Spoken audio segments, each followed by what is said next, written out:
on September 17th, 1978, exactly 45 years ago today, to the day, Menachem Begin, the Prime Minister of the State of Israel, and Anwar Sadat, the President of Egypt, signed the Camp David Accords, establishing peace between Egypt and Israel for the first time in thousands of years.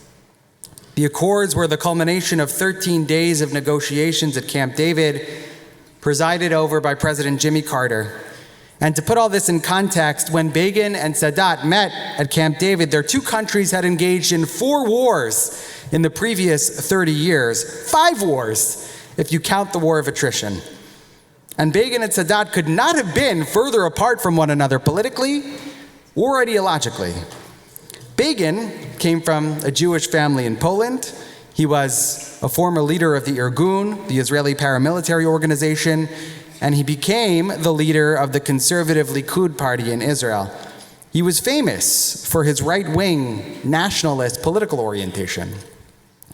Anwar Sadat, meanwhile, was born in a small village in Egypt. Early on in his political career, he had aligned himself with the Soviet Union, and he had taken part in the Egyptian Revolution in 1952, which overthrew the monarchy, and he was a member of the Arab Socialist Union. Begin was a right-wing Israeli nationalist. Sadat was an Egyptian socialist. Begin was passionate about Israeli security and sovereignty. Sadat was a champion of the Palestinian cause. In other words, the chasm between Menachem Begin and Anwar Sadat could not have been wider. In fact, it seemed to everyone as if that chasm was insurmountable. And yet, in November of 1977, Anwar Sadat decided to pay a historic diplomatic visit to Jerusalem, where he addressed the Knesset, the Israeli parliament, and extended an olive branch, calling for peace between Egypt and Israel. The Jewish journalist Barbara Walters, who passed away just this past December, flew from Cairo to Jerusalem for that groundbreaking visit on Anwar Sadat's private jet. And later she wrote about how extraordinary it was when the plane landed in Israel. As she reflected in her memoir, there were hundreds of people waving both Israeli and Egyptian flags. I wondered how the Israelis had managed to get so many Egyptian flags so quickly, and how the Israeli army band had gotten the music and learned the Egyptian national anthem. But most of all, I remember all of Sadat's former enemies lined up to greet him. Menachem Begin, Golda Meir, Moshe Dayan, Ariel Sharon, Yitzhak Rabin. It was almost too much to comprehend. That evening, November 20th, 1977, after both Begin and Sadat addressed the Knesset, Barbara Walters sat down for a joint interview with the two world leaders. It was the first time in history that an Egyptian president and an Israeli prime minister had done an interview together. And in that interview, something truly miraculous occurred. Begin told Barbara Walters how much he liked Anwar Sadat personally. He said they were able to talk together and laugh together and simply enjoy each other's company. And then she turned to Anwar Sadat and she asked, "Would you like to give us your personal feelings about the prime minister?" And Sadat said, "When we met, there was immediately something quite familiar to me about him." At which point Begin chimed in and said, "We really like each other. We may have our differences, but we genuinely like each other." The remarkable relationship between Begin and Sadat became a friendship which led to the two leaders coming to a historic agreement exactly 45 years ago today. And due to that agreement, Begin and Sadat jointly received the Nobel Peace Prize in 1979. In his excellent book, The Prime Ministers, Yehuda Avner, who worked as an advisor and speechwriter for Menachem Begin, writes about how close the two leaders truly became. As Avner writes, with the passage of time, they met more frequently, and in the process, they learned to respect and trust each other ever more. What had begun with written duels between belligerents ended in an embrace of personal friendship that ran deep. When Anwar Sadat was assassinated in 1981, Menachem Begin mourned him. not only because he had lost a peace partner, but because he had lost a friend. After his assassination, Begin said to his staff, "With Anwar, whatever our differences, we developed a very close relationship based on mutual trust.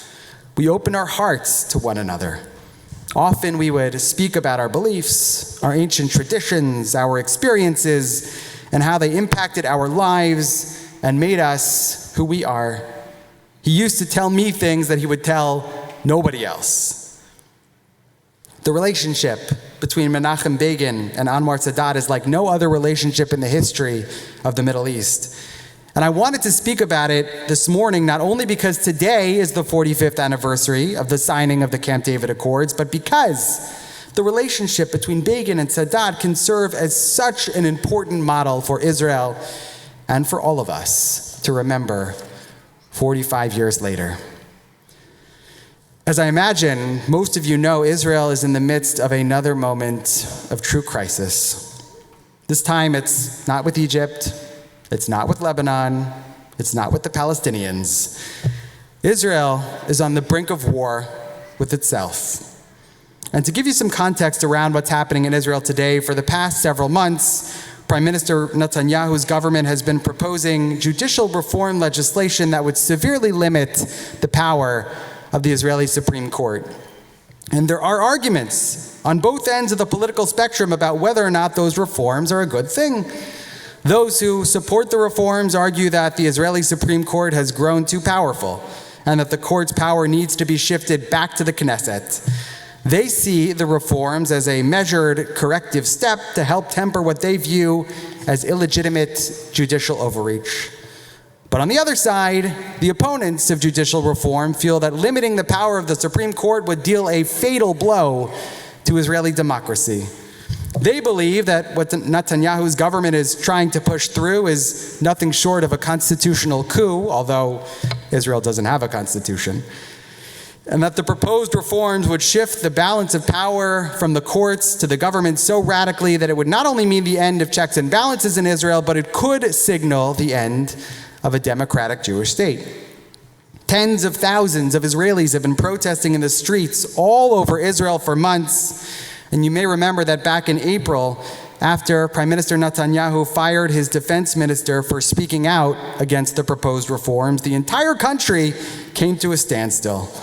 There were massive protest strikes in every sector of the Israeli economy. Hospitals were closed. Universities didn't open their doors. All flights were grounded. Even McDonald's closed all of their locations in Israel. And for the past several months, thousands of reservists in the Israeli Defense Forces have said that if the reforms are passed, they will no longer show up for duty.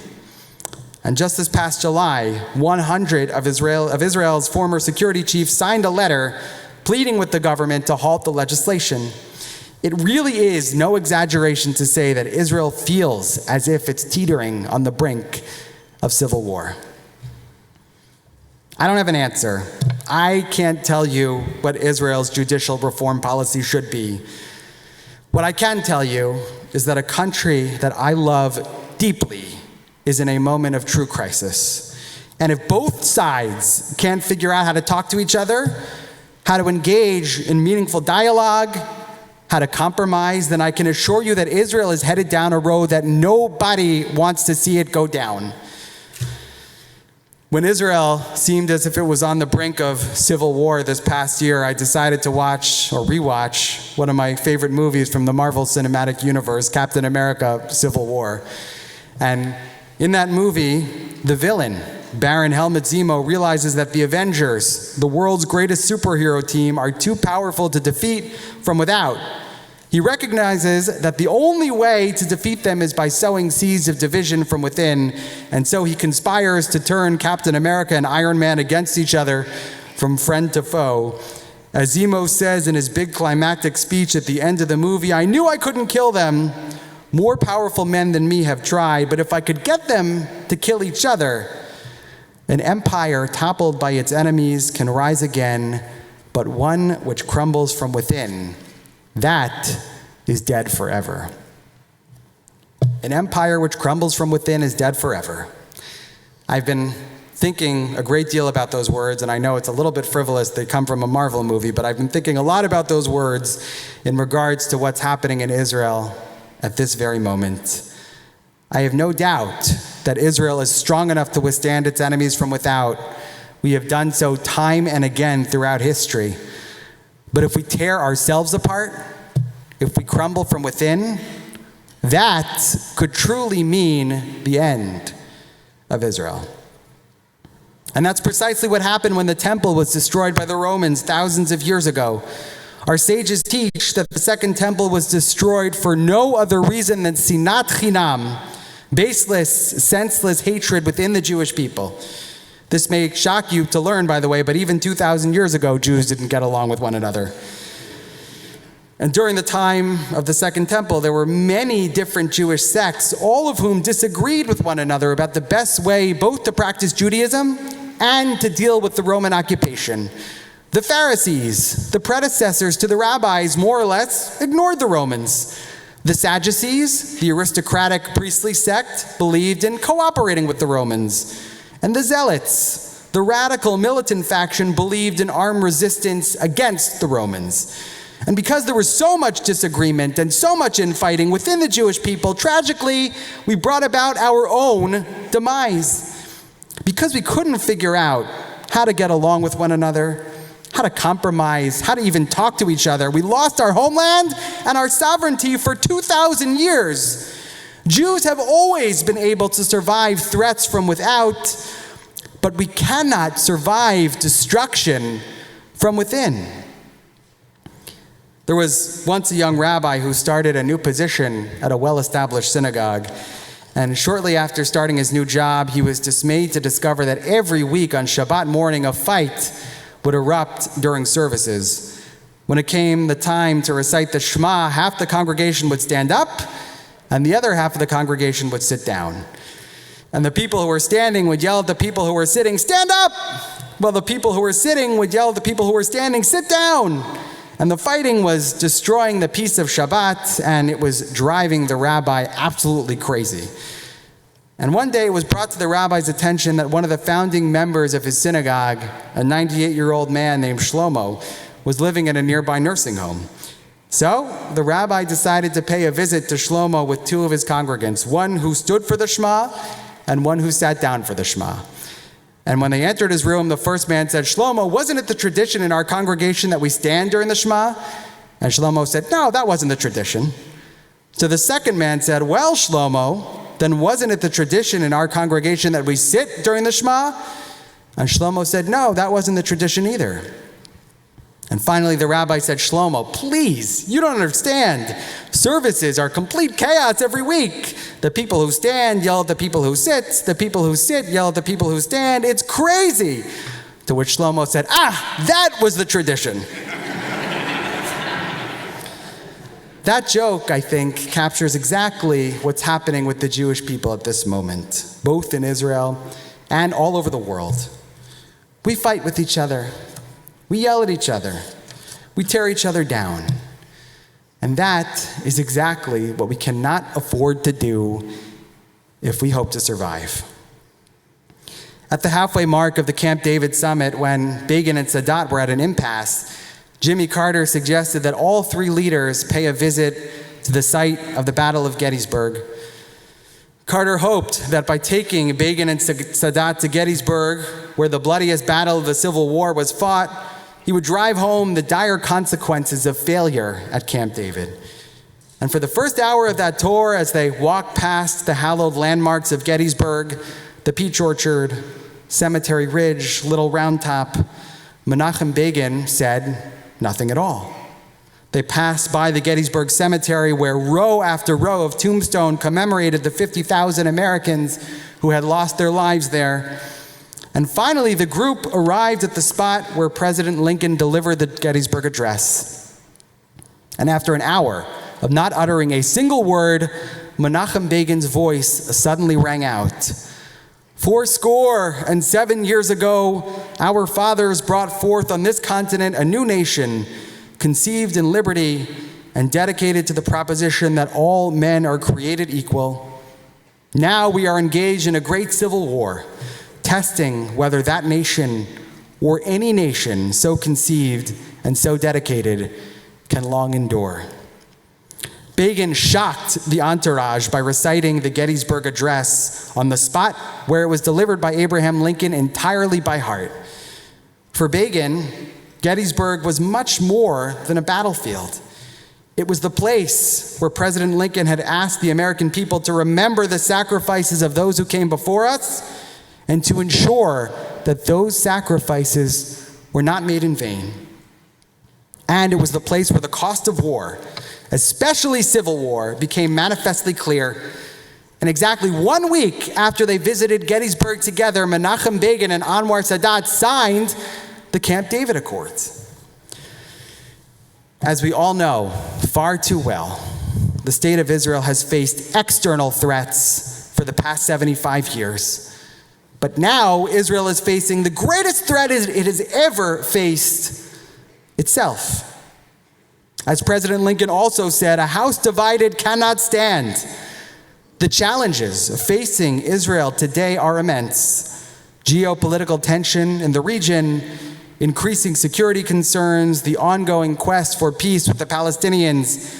But if Israel is constantly consumed by internal strife, if it allows its differences to destroy its sense of unity, then it will never be able to overcome those challenges. Rabbi Abraham Isaac Cook, the first Ashkenazic chief rabbi of British Mandatory Palestine before it was the state of Israel, taught that if the temple was destroyed due to sinat chinam, due to baseless hatred, the only way it will ever be rebuilt is through ahavat chinam, through baseless, unconditional love. Loving one another for no reason at all, simply because we are all human beings. And most importantly, loving our fellow Jews simply because they are Jews. Remember, Jews make up less than 0.2% of the world's population. 0.2%! We can't afford to tear each other apart. Ahavat chinam calls upon us to set aside our differences, to transcend the boundaries that divide us, be they religious, political, or cultural, just as Begin and Sadat did exactly 45 years ago today. So on the threshold of this new year, we pray for unity within our people. Let us remember that we are Am Echad Belev Echad, one people with one heart. Together, and only together, we will be able to face any challenge, overcome any obstacle, triumph over any threat. As we begin this new year, instead of tearing each other apart through sinat chinam, through baseless hatred, what we need now, more than ever, is only to build each other up through ahavat chinam, through baseless, unconditional love. Shana Tova.